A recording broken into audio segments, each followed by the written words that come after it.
नमस्कार, सोनल्स किचनमध्ये तुम्हा सर्वांचं खूप खूप स्वागत. आज आपण पाहतोय कोथिंबीर वडी, तीही थोडीशी वेगळ्या पद्धतीने.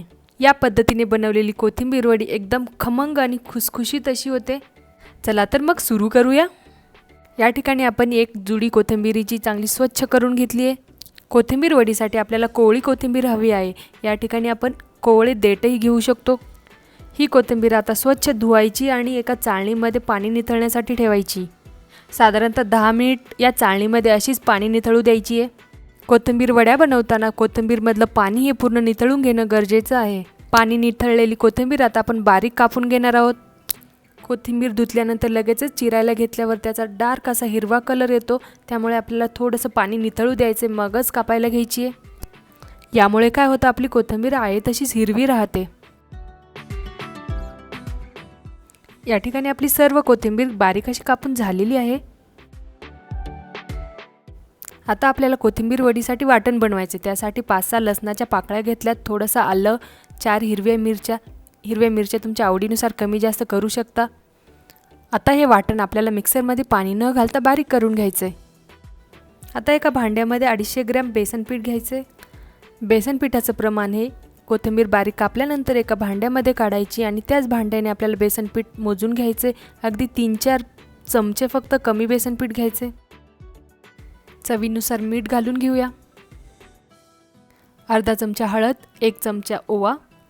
आता यामध्ये थोडं थोडं पाणी टाकत पातळ असं बॅटर बनवून घ्यायचे. यामध्ये हळद टाकणं ऑप्शनल आहे, नाही टाकली तरी चालेल.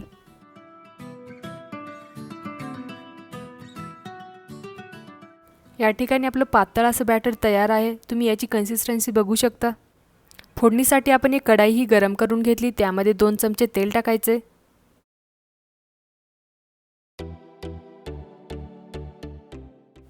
तेल थोडंसं गरम झाल्यानंतर यामध्ये अर्धा चमचा मोहरी, अर्धा चमचा जिरं टाकायचे. जिरे आणि मोहरी थोडीशी तडतडल्यानंतर आपण यामध्ये अगोदर बनवलेलं हिरवी मिरची, लसूण आणि आल्याचं वाटण टाकून घेऊया. हे वाटण आपल्याला चांगलं असं परतून घ्यायचं, जोपर्यंत याचा कच्चा वास जात नाही तोपर्यंत. साधारणतः 1-2 मिनिट लागतात आपल्याला हे वाटण परतवण्यासाठी.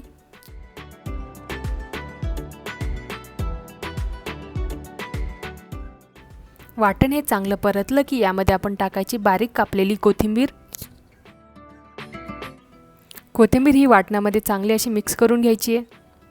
साधारणतः मिनिटभर हे मिश्रण असंच मिक्स करून घ्यायचे.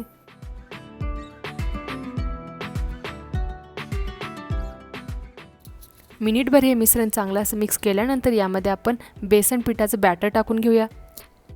आता या स्टेजला आपला गॅस हा लो फ्लेमवरती असावा. हे सर्व मिश्रण साधारणतः 3-4 मिनिट असं शिजवून घ्यायचे. जोपर्यंत कोथिंबीर बेसन याचा गोळा बनत नाही तोपर्यंत हे असंच ढवळत राहायचं.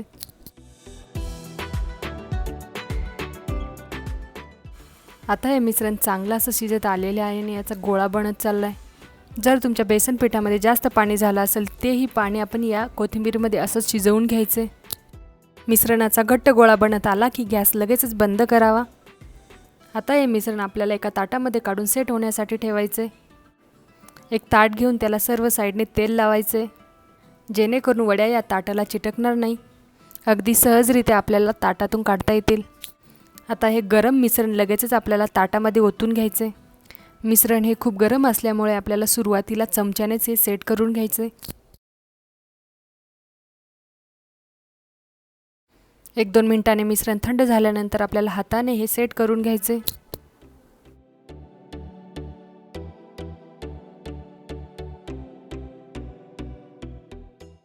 मिश्रण हे थोडंसं सेट झालं की आपल्याला याच्या वड्या पाडून घ्यायच्यात. तुम्हाला हव्या त्या शेपच्या वड्या तुम्ही करू शकता. सर्व वड्या कापून झाल्यानंतर तुम्हाला एक वडीही काढून दाखवते. आपण ताटाला तेल लावल्यामुळे अगदी सहजरित्या ही वडी निघते. वडी थोडीशी पातळच बनवाय, जेणेकरून ती जास्त क्रिस्पी बनेल. तुम्हाला जर वडी तळलेली आवडत नसेल तर ही वडी तुम्ही अशीही खाऊ शकता, किंवा या वड्यांना शॅलो फ्राय केलं तरी चालेल. आता आपण या वड्यांना डीप फ्राय करणार आहोत. त्यासाठी आपण एका कढईमध्ये तेल हे कडकडीत गरम केले आणि त्यानंतर आपण या वड्या यामध्ये तळण्यासाठी सोडणार आहोत. तेल हे कडकडीत तापलेलंच असावे आणि गॅस हा आपला हाय फ्लेमवरतीच असावा. तुम्ही या वड्यांमध्ये तिळही घालू शकता, तिळानेही खूप छान टेस्ट येते. वड्या एका साईडला थोड्याशा लालसर रंगाच्या भाजल्यानंतर त्यांना पलटी करायच्यात. दोन्ही साईडने थोड्याशा लालसर रंगाच्या भाजल्यानंतर आपण त्याला एका प्लेटमध्ये काढून घ्यायच्यात.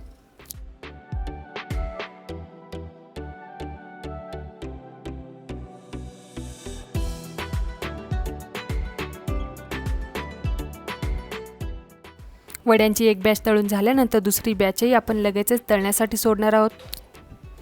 जेवढ्या वड्या कढईमध्ये बसतील तेवढ्या सोडून आपल्याला तळून घ्यायच्यात. याच पद्धतीने सर्व कोथिंबीरीच्या वड्या तळून घ्याव्या. वड्या एकदा बनवल्यानंतर या वड्या तुम्ही 4-5 दिवस खाऊ शकता. तर ही होती आजची आपली रेसिपी आवडल्यास चॅनलला सबस्क्राईब करायचे, फॅमिली आणि फ्रेंड्ससोबतही शेअर करायचे. या आपल्या खुसखुशीत आणि खमंग वड्या तयार आहेत. परत भेटूया अशाच एका नवीन रेसिपीसोबत.